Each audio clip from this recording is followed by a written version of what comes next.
مولاي صل وسلم دائما أبدا على حبيبك خير الخلق كلهم.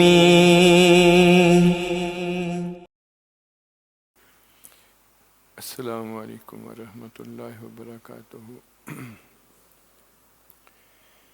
الحمد للہ رب العالمین، الصلاۃ والسلام علی خاتم الانبیاء والمرسلین. فاعوذ باللہ من الشیطان الرجیم، بسم اللہ الرحمن الرحیم. ان اللہ وملائکتہ یصلون علی النبی یا ایہا الذین آمنوا صلوا علیہ وسلموا تسلیما. اللہم صل علی محمد وآلہ وبارک وسلم وصل علیہ. الصلاۃ والسلام علیک یا سیدی یا رسول اللہ وعلی آلک واصحابک یا حبیب اللہ. الصلاۃ والسلام علیک یا نور اللہ وعلی آلک واصحابک یا محبوب اللہ. قال رسول اللہ صلی اللہ علیہ وآلہ وسلم الدین النصیحہ او کما قال. اللہ اکبر. الحمدللہ ثم الحمدللہ. اللہ نے اپنے فضل و کرم سے، اپنی رحمت سے ہمارے اوپر احسان کرتے ہوئے ہم نے اپنے محبوب کا امتی بنا کر ہمارے لیے سلامتی کا راستہ دین اسلام پسند فرما لیا. اس دین اسلام کو ہم تک پہنچانے کے لیے اللہ کے محبوب افضل الانبیاء محمد مصطفیٰ صلی اللہ علیہ وآلہ وسلم فرماتے ہیں کہ یہ جو دین میں لایا ہوں یہ کیا ہے؟ الدین النصیحہ. اس کے اندر بھلائی ہے. اس کائنات کے اندر میں اللہ تبارک و تعالیٰ نے بہت ساری چیزیں بنائی ہیں. یہ سارے اللہ کے اسباب ہیں. بندے کے زندہ رہنے کے لیے خوراک کی ضرورت ہے تو یہ ساری چیزیں اللہ نے اسباب بنائے اس کے لیے. پانی، ہوا، یہ نعمت، ساری نعمتیں ہیں. یہ ان کے اندر مسبب جو ہے وہ یہ ہے تاثیر اس سبب کی، اور ہر ایک کی تاثیر جو ہے وہ دینے والی ذات کے پاس ہے. اس لیے اللہ کو مسبب الاسباب کہتے ہیں اور باقی ساری دنیا اسباب کی دنیا ہے. اللہ اکبر. آج میرا دل اتنا غمگین ہے کہ معاشرے کے اندر میں آج مسلمان جو ہے وہ ہر طرف سے مسلمان ذلیل و خوار ہے، اور ہر بندے کے اندر میں ذلیل و خواری کی وجہ جو ہے وہ دوسرے کے اوپر بات ہے، فلانی بات ہے. میں بہت رویا، سوچا اس بات پہ تو مجھے اللہ کے رسول صلی اللہ علیہ وسلم کا فرمان محسوس ہوا کہ اس اسباب کی دنیا میں وہ مسبب الاسباب نے سبب کہاں رکھا ہے. میں آپ بیمار ہو جائیں، مختلف چیزیں بنائی ہیں جن کے اندر سبب شفا ہے. اب وہ دوائی سبب ہے لیکن مسبب اس کے اندر شفا ہے. پیاس لگی ہے، پانی کے اندر میں مسبب ہے اس کی پیاس دور کرنے والی چیز. خوراک کے اندر میں طاقت جو ہے وہ مسبب ہے، اور یہ چیز ہے. اس طرح اللہ نے سب سے بڑا ہمارے لیے جو مسبب دیا ہے، مسبب الاسباب نے، وہ اپنا محبوب دیا. کہ اس محبوب کے اندر میں اللہ نے کہا یہ رحمت ہے. اس کے اندر میں اللہ نے کہا یہ هو الذی ارسل رسولہ بالہدی، یہ ہے. اس میں کہا یہ بلائی لے کر آیا ہے، الدین النصیحہ، اس کے اندر بلائی ہے. اب ہر ایک کے لیے اللہ تبارک و تعالیٰ نے ایک زندگی کا لائحہ عمل مرتب کیا ہے، مالک نے کیا ہے. اور ایک ہے جو میں اور آپ سمجھتے ہیں اور اس کو ہم اپنے لیے مرتب کرتے ہیں.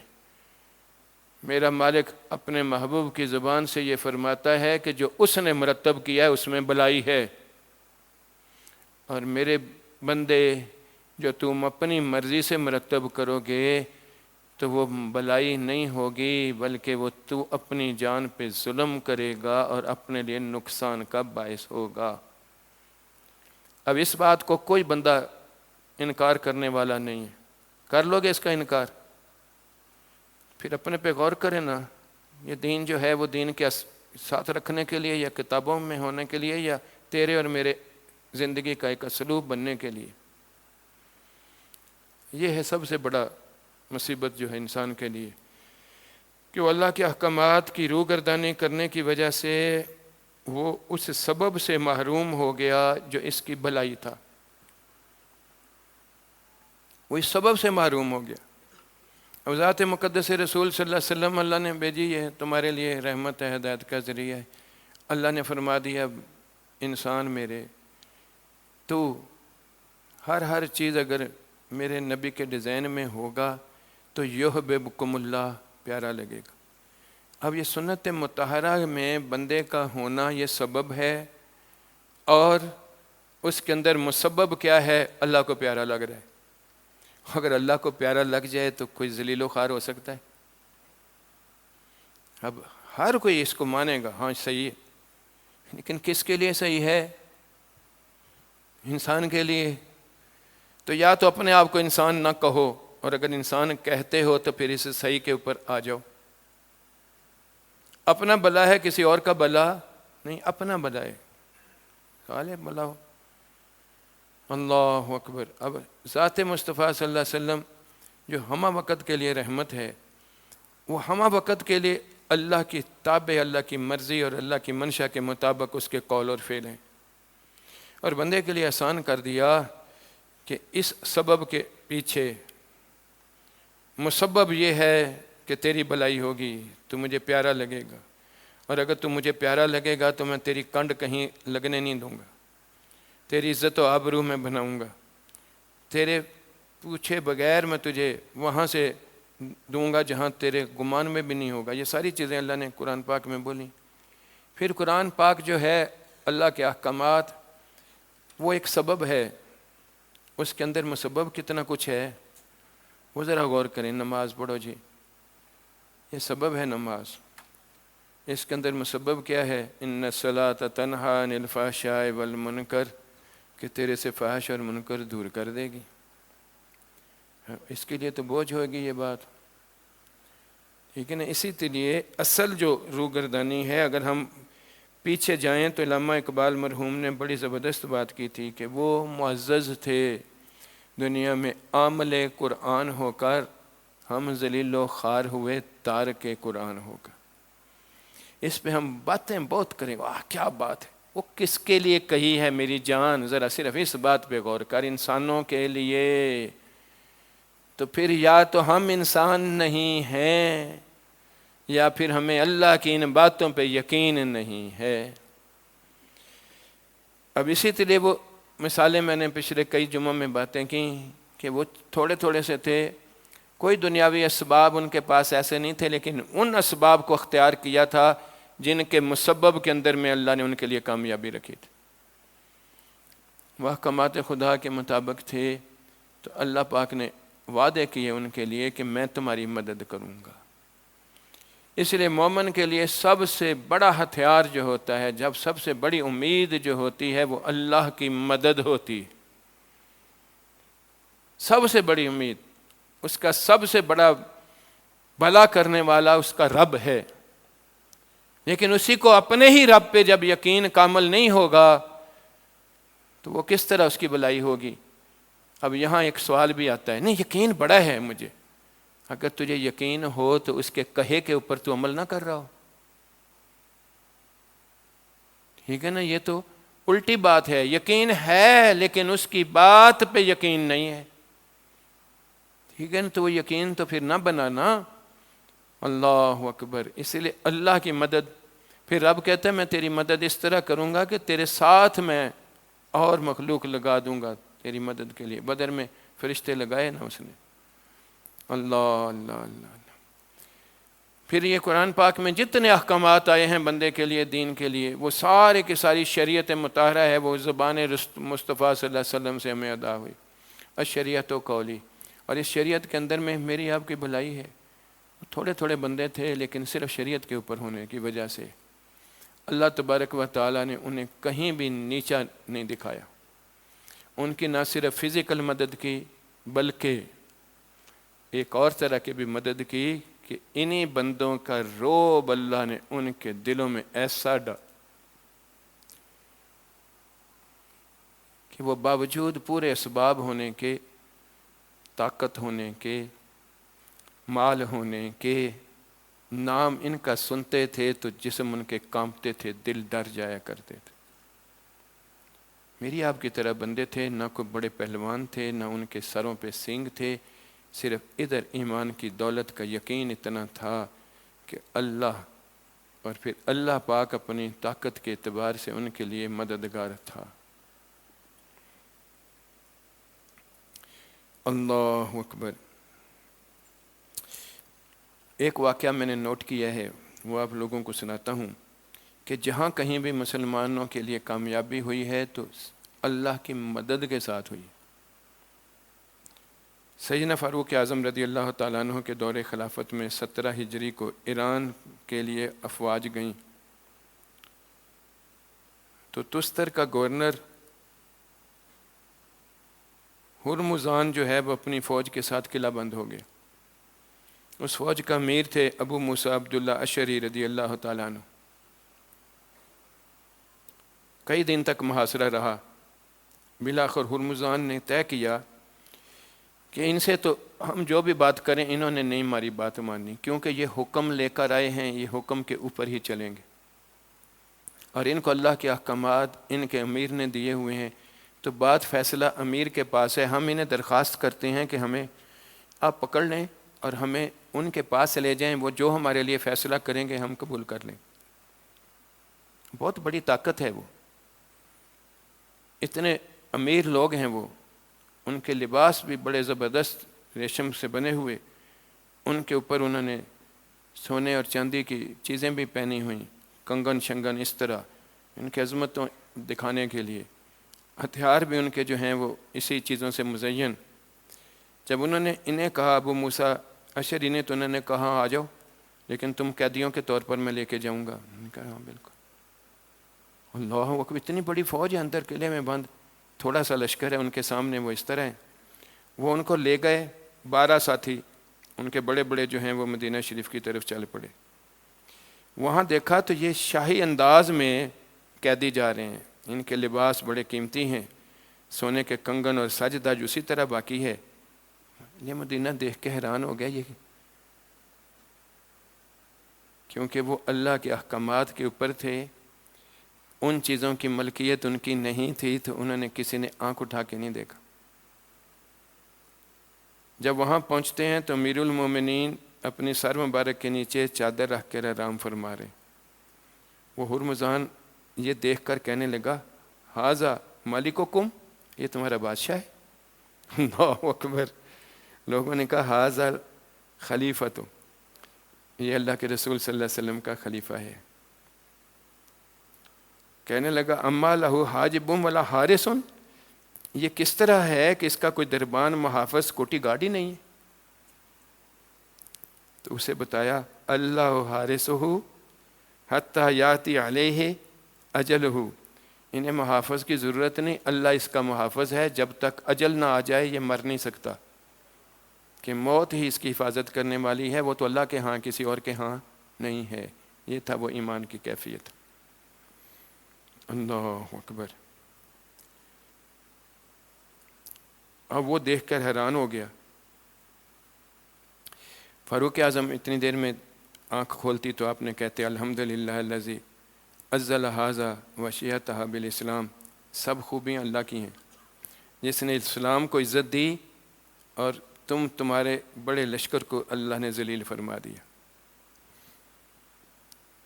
اب یہاں پر بھی انداز دیکھو سبب کا جو انہیں ملا، کہ دینے والا کون ہے؟ اللہ۔ عزت دینے والا کون؟ اللہ۔ فتح دینے والا کون؟ اللہ۔ انہوں نے یہ نہیں کہا سی ان تن کے رکھ دیتا ہے، کس منہ نہ ساڑے لی لڑن آئے سو، نہیں، انہوں نے کہا وہ اللہ ہمارا، اگر ہم اس کے احکامات کے اوپر ہیں تو وہ ہمارے ساتھ ہے، وَهُوَ مَعَكُمْ أَيْنَمَا كُنْتُمْ، قرآن نے بتایا انہوں نے اس طرح۔ اب وہ سارے اس طرح خاموش بیٹھے ہیں۔ پھر وہ کہنے لگے رواج کے مطابق کہ امیر المومنین یہ ہرمزان کے ساتھ بات چیت کر لیں، تو آپ نے فرمایا کیف رأیت الذی صنع اللہ بکم، اللہ نے تمہارے ساتھ جو کچھ کیا ہے تم اسے کیسے دیکھتے ہو؟ اور اس سے پہلے آپ نے بات کی میں تیرے ساتھ بات اس وقت کروں گا جب تو ان ساری چیزوں سے نکل آئے گا جو تو نے اپنی طبیعت کے مطابق اپنے لیے استعمال کی ہوئی ہیں اور جو میرے رب نے منع کی ہوئی ہیں۔ میرے رب نے منع کیا ہے یہ سونے کے کنگنوں سے، ریشم کے لباس میں، تو ان سے باہر آ اور پھر ادھر بیٹھ کے میرے ساتھ بات کر۔ اس نے سادہ لباس پہنا، یہ ساری چیزیں اتاری اور پھر بیٹھا۔ تو یہ سوال آپ نے کیا۔ جب یہ سوال کیا، اللہ نے مسلمانوں کو غلبہ عطا کر کے تمہیں ذلیل و رسوال کیا ہے، کیا تم سمجھتے ہو یہ سب کیسے ہوا؟ اب اس کے الفاظ دیکھو، یا معاشر العرب کنتم وانتم علی غیر دین وکنتم اسوأ الامم عندنا حالا واخصها منزلہ۔ اے اہل عرب، جب تک تم نے اسلام قبول نہیں کیا تھا تو تم ہماری نظر میں بہت ہی بدترین اور گھٹیا ترین لوگ تھے۔ ہم تمہیں غلام بنا لیتے تھے اور اپنی مرضی سے تمہاری زندگی اور موت کا فیصلہ کرتے تھے۔ لیکن اب یہ کافر کہہ رہے فَلَمَّا كَانَ اللَّهُ مَعَكُمْ لَمْ يَكُنْ لِأَحَدٍ بِاللَّهِ طَاقَةٌ، جب تم نے اسلام قبول کر لیا ہے تو تمہیں اللہ کی مدد مل گئی ہے۔ پیدا کرنے والا ان کا بھی ہے رب، لیکن مدد کس کی کر رہا ہے؟ جو اللہ کو مان رہا ہے اور پھر اللہ کی مان رہا ہے۔ اللہ اکبر۔ اب تمہارے ساتھ مقابلہ کرنا کسی کے بس کی بات نہیں، اس لیے کہ دنیا کی تمام طاقتیں تمہارے سامنے ڈھیر ہیں کہ طاقت کو پیدا کرنے والا تمہارے ساتھ ہے۔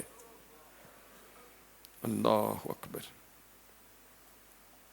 پھر یہی نہیں، بعد میں یہی ہرمزان رضی اللہ تعالیٰ عنہ بن گئے، اسلام قبول کر لیا، اور پھر اس کے بعد سارا ایران فتح ہو گیا۔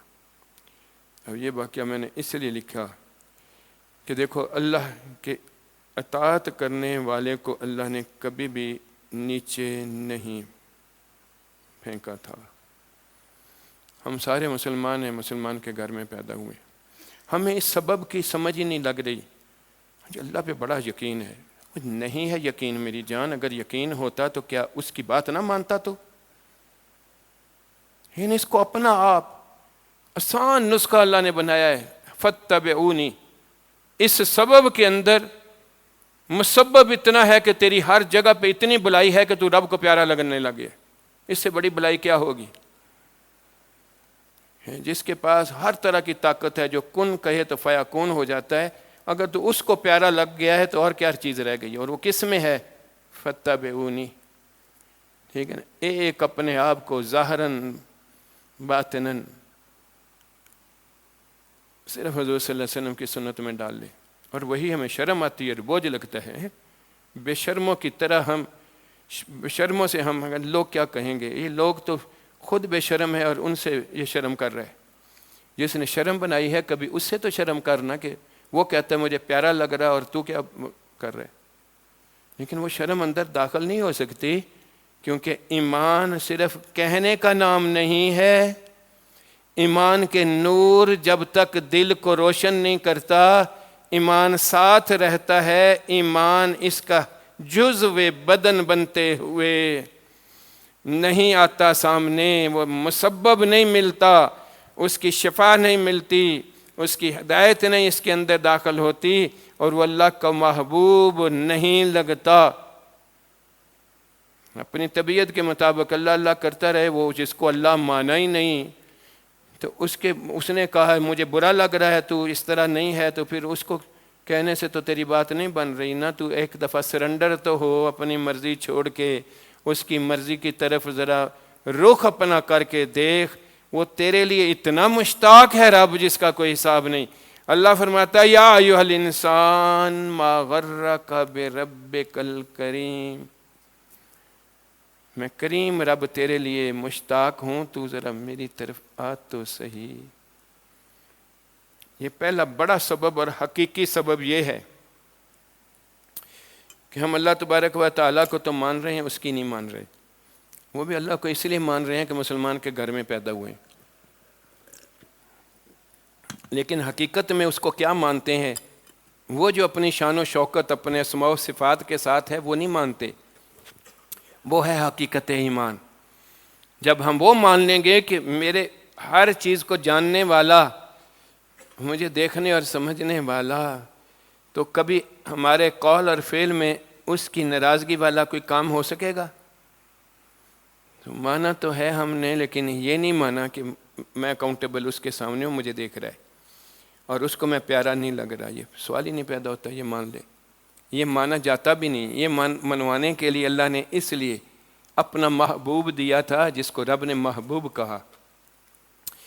اب اس محبوب کے ساتھ تعلق اور رشتہ بننے کی بات تھی، وہ رشتہ جن کا بنا ہے ان سے وہ نور جو اس کے سینے کے اندر تھا، ہدایت کی شکل میں، اللہ کی رحمت کی شکل میں، اللہ کے احکامات کے اوپر عمل کی شکل میں، وہ سارے کا سارا تقوی و طہارت کی شکل میں، وہ اس قلب اطہر کی دولت تھی، وہ دل لگانے کی بات تھی، نسبت میں آنے کی بات تھی، وہی اندر داخل ہو گئی اور ان کا جزو بدن، جزو نفوس بن گیا، اور ان کو یہ اس مسبب نے ان کے اندر یہ ساری اللہ کی رحمتیں اور برکتیں ڈال کے رکھ دی۔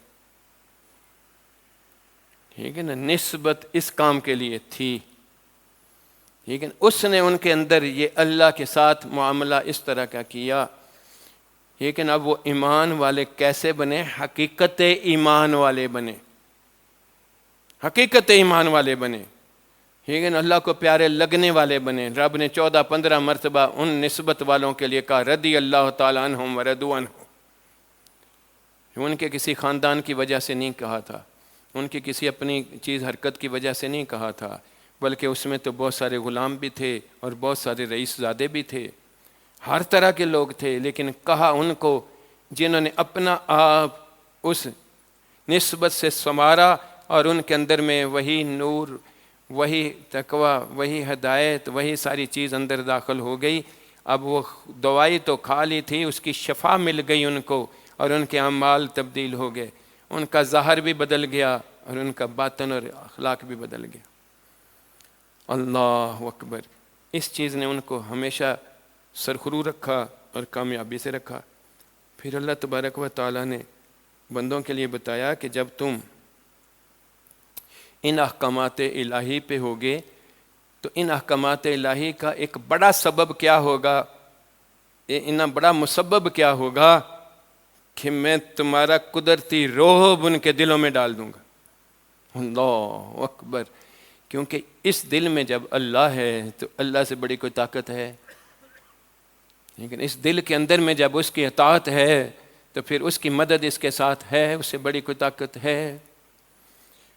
لیکن اس لیے وہ تیرا رعب ڈال دوں گا، اور اس کے لیے حضور صلی اللہ علیہ وسلم نے بڑی زبردست باتیں کی۔ آپ صلی اللہ علیہ وسلم نے فرمایا مجھے انبیاء کے اوپر بھی کچھ خصائص ملے ہیں، ان میں سے ایک یہ بھی ہے کہ میری مدد، میرا رعب لوگوں کے اوپر ڈال کر کی گئی ہے۔ اللہ تعالیٰ نے میری اس طرح مدد فرمائی کہ میرا لوگوں کے دلوں میں رعب اور دبدبہ ڈال دیا۔ بخاری شریف کی زبردست حدیث۔ پھر آپ صلی اللہ علیہ وسلم کی نسبت کی برکت سے، جو حضور صلی اللہ علیہ وسلم سے اس نور کو، نسبت کو لے کر مزین ہوئے لوگ، ان کے اندر جو ہے اللہ نے تقوی و طہارت اور یہ اپنی محبت اور حضور کی اس محبت کے صلے میں جو ان کے اندر یہ ساری چیزیں ڈالیں، تو اس میں یہ خیرات بھی ڈالی جو حضور صلی اللہ علیہ وسلم کی تھی کہ اللہ پاک ان کے دلوں میں تمہارا رعب ڈال دے گا۔ یہ رب نے قرآن مجید نے وعدہ کیا اور وہ اللہ نے کر کے دکھا دیا۔ آل عمران میں اللہ پاک فرماتا ہے سنلقی فی قلوب الذین کفروا الرعب، ان قریب کافروں کے دلوں میں ہم رعب ڈال دیں گے۔ یہ آیت تو اس وقت آئی تھی جب احد کا موقع تھا، لیکن یہ ہمیشہ کے لیے آئی ہے۔ اللہ اکبر۔ اور پوری اسلامی تاریخ دیکھیں تو اللہ نے اس کے ساتھ مسلمانوں کی مدد کی۔ آج دیکھیں غزہ ادھر ہے، وہ ہندو چوڑا پیشاب پینے والا ادھر بات کرتا ہے جی نا مسلمانوں نے انج کیتا، ترتھلی تو اس نے ادھر مچائی ہوئی ہے، ڈر کے ساتھ ہم یہ ادھر کانپ رہے ہیں، وہ جی انج کر دیں گے، انج کر دیں گے، روب ڈالنے کے لیے بڑا کہہ رہے ہیں ہم ساتھ ہیں، فلانا ہے، وہ اندروں دل بھی تو تہاڈا ہوئے، ٹھیک ہے نا۔ ایک لمحے کے لیے ذرا اپنے آپ کو اس طرح کا تو بناؤ، رب تو وہی ہے، وہ تمہارے ساتھ ہے، تمہیں تو دیکھ کر ہی روب ان کے اوپر ڈلے۔ مری مری چیز کے ساتھ بھی تھوڑا بہت یہ روب ہے، لیکن اصلی روب ابھی گڑبڑ ہو گیا ہے کہ ہم ان سے مرعوب ہو گئے، اور یہ مرعوب ہونے کے ساتھ ہمارے لیے جو تیسری بات ہے اس کی طرف ہم مارے جاتے ہیں۔ اس مرعوب ہونے کی وجہ سے ہمیں ان سے ڈر لگتا ہے،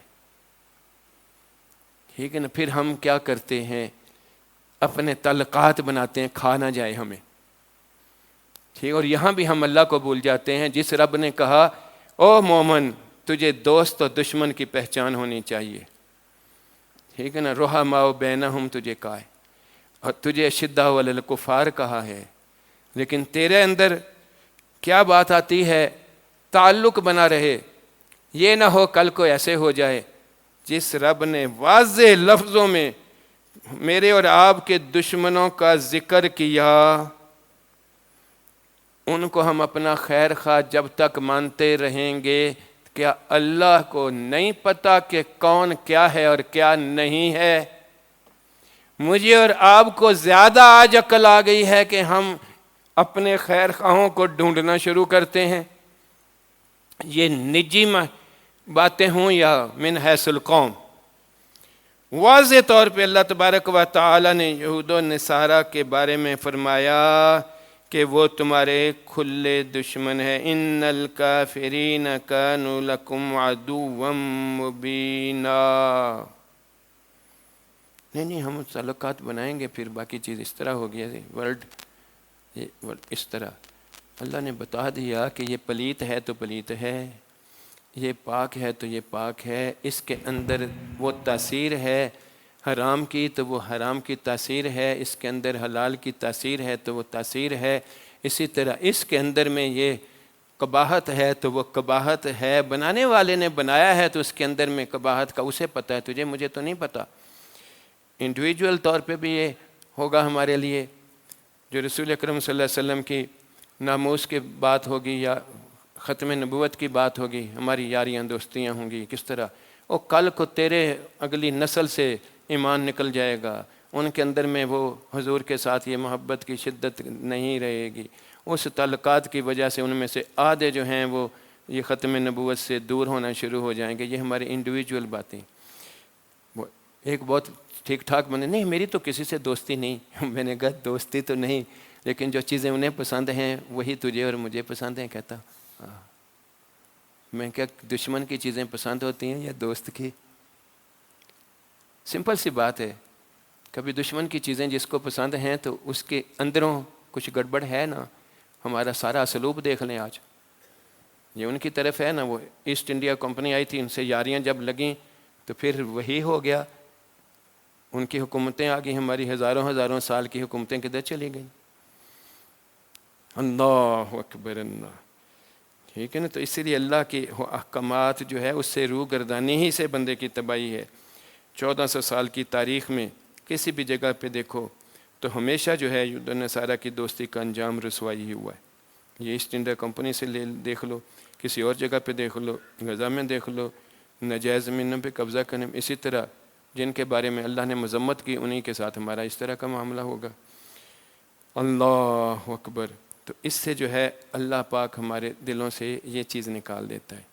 اور ایک چوتھی چیز بھی ہے، یہ احکامات خدا کے ساتھ ہماری روح گردانی کی وجہ کیا ہے؟ یہ تھی وجہ، ان کی کیوں وجہ تھی؟ ان کے اندر محبت رسول اپنے پورے مقام کے اوپر تھی۔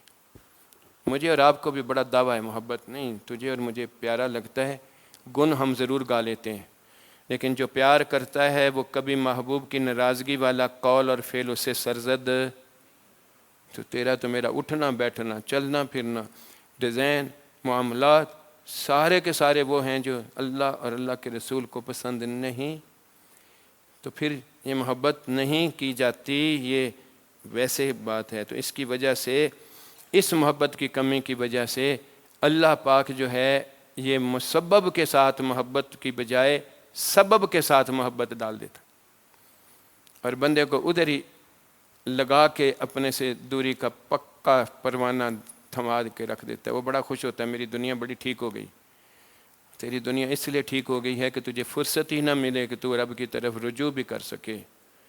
ٹھیک ہے نا، قارون، نمرود، یہ مثالیں ہیں ہمارے لیے۔ ان کو اللہ نے دنیا میں اتنا مشغول کر دیا کہ ان کو خیال ہی نہیں رہا کہ کبھی اللہ کی طرف بھی بات آ جائے، اور وہ اس کے دل سے یہ حضور صلی اللہ علیہ وسلم کی اور حضور صلی اللہ علیہ وسلم کی محبت کے صلے میں اللہ کی اور اللہ کے احکامات کے ساتھ دلوں کا جڑنا جب دور ہوتا ہے تو دل جڑتے ہیں سبب کی طرف، مال کی طرف، دنیاوی اسباب کی طرف، تو اس میں سے مسبب نکل جاتا ہے۔ پھر وہ محبت کے ساتھ وہ گندگی تیرے اندر داخل ہوتی ہے، پھر اس ایمان کی غیرت تیرے اندر سے نکلتی ہے، تو بے غیرت مسلمان تو بن جائے گا تو، لیکن وہ غیرت تیرے اندر سے نکل چکی ہوگی تو اس کی وجہ سے تیرے اندر دوسری محبت ڈلنے سے۔ اور یہ بھی ہمیں الدین النصیحہ کما قال فرمانے والے نے ہمیں اس کے بارے میں آگاہ کیا۔ اللہ اکبر۔ نبی کریم صلی اللہ علیہ وسلم نے جہاں ہمیں اور غیبی باتیں بتائیں، بچنے کے طریقے بتائے، وہیں انہوں نے فرمایا کہ یہ مسلمان جو ہیں اس وقت یہ اپنی عزت کھو بیٹھیں گے۔ یہ حضرت سیدنا صوبان رضی اللہ تعالیٰ عنہ سے مروی ہے، یوشک الامم ان تداعی علیکم، قریب ہے کہ قومیں دشمنان اسلام تمہارے خلاف اتحاد کر لیں، ایک دوسرے کو تمہارے مقابلے میں یوں دعوت دیں جیسے ایک کھانے کے پیالے کے اوپر سارے ٹوٹ پڑتے ہیں۔ یہ ہوتا ہے کہ نہیں ہوتا اسی طرح؟ پھر اگلی بات بتائی کیوں ہوگا یہ؟ اس وقت پوچھا کیا حضور ہماری تعداد کم ہو جائے گی، ہمارے پاس اسلحہ نہیں رہے گا، ہم کوئی ماڑے ہو جائیں گے؟ کہا نہیں، تمہاری تعداد بہت ہوگی، تم تو سیلاب کی جھاگ کی طرح ہوگے اللہ، لیکن تمہارے اندر بزدلی، نااتفاقی، آرام طلبی اور یہ ہونے کے باوجود تمہارے دلوں کا رعب رب ان سے ختم کر دے گا۔ آج وہی بات ہے نا، آج حالات اس طرح کے ہیں تو بہت سارے ہمارے لوگوں کے اندر میں، ہمارے افواج کی تو مجبوری ہے، انہوں نے تو ہماری مدد کرنی اور اس دھرتی کے ساتھ کرنا ہی ہے، ہم اپنے آپ پہ ذرا غور کریں۔ ہمارے اندر بہت ساری جگہ پہ ایسی بات ہوگی، اوہ ہو گیا تو کی ہو جائے گا، وہ فلانا کی ہوئے گا، اندروں ڈرے پے ہیں اسی، اور نعرے ہمارے بڑے ہیں، یہ سانو بڑا جذبہ ہے۔ نہیں ہے جذبہ بھائی، 65 میں جذبہ تھا، چند سال بعد 71 میں کدھر گیا تھا جذبہ؟ ہر آنے والا دن پہلے سے بدتر آ رہا ہے، اس لیے کہ یہ دل خالی ہو رہے ہیں، ٹھیک ہے نا، یہ دل خالی ہو رہے ہیں، ٹھیک ہے نا، وہ تو تیرے ساتھ ہوا ہے، ٹھیک ہے نا، اس لیے ہر آنے والے دل میں یہ ہمارے دل سے یہ جانے کی وجہ سے ایسے ہے، اس لیے رعب جو ہے وہ ہمارا ختم کیا جا رہا ہے، ٹھیک ہے نا۔ اس وجہ سے میں اسی بات کو دہراتے ہوئے کہتا ہوں کہ اللہ نے یہ دنیا اسباب کے ساتھ بنائی ہے اور مسبب اس نے رب نے اپنی شان کے مطابق رکھا ہے، اس لیے اس کو مسبب الاسباب کہتے ہیں۔ یہ خلاصہ بیان کر رہا ہوں آپ کو، اور باقی ساری دنیا اسباب ہے۔ ان اسباب کے اندر میں سب سے بڑا سبب جس کے اندر مسبب رحمت، جس کے اندر مسبب جو ہے وہ ہدایت، جس کے اندر مسبب جو ہے وہ اللہ کی محبت، جس کے اندر مسبب جو ہے وہ ساری شفاعت اور یہ وہ اپنا محبوب ہے، ٹھیک ہے۔ اس لیے کہا جب تک یہ تمہیں ہر چیز سے، ہمارے اندر نام کے ساتھ تو ہے لیکن اندر سے کام کے ساتھ کیا بات ہے۔ پھر وہ محبوب لے کر آیا، دین تمہاری بھلائی ہے، ٹھیک ہے نا۔ اب دین کے اندر میں کیا ہے؟ پوری شریعت ہے، یہ بھلائی ہے۔ مثلا نمازی کی بات کرتا ہوں تو نماز سبب ہے، مسبب اس کے اندر کیا ہے؟ ان الصلاۃ تنہیٰ عن الفحشاء والمنکر، یہ فحش اور منکر دور کرے گا۔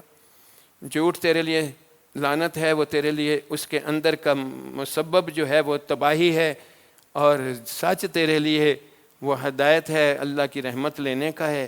رب نے صاف لفظوں میں بتا دیا یہ بڑا مسبب، بڑا سبب جو میں نے تمہیں دیا ہے یہ مجھے اتنا پیارا ہے، محبوب ہے، تم اس کی اداؤں کے مطابق ہوگے تو یحببکم اللہ، یہ مسبب ہے، مجھے پیارے لگو گے۔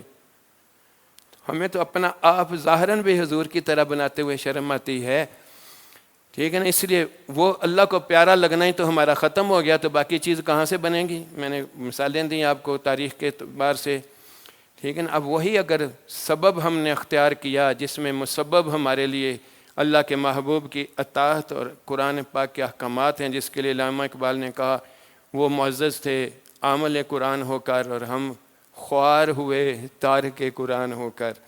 ٹھیک ہے نا، پورے کا پورے دین کے اوپر احکامات کے اوپر عمل جو ہے اس کی کنجی جو ہے وہ نبی پاک صلی اللہ علیہ وسلم کی بالکل اطاعت کے ساتھ اور اس کی جو ہے اس سنت کے مطابق ہے جسے اللہ کو پیارا لگتا ہے۔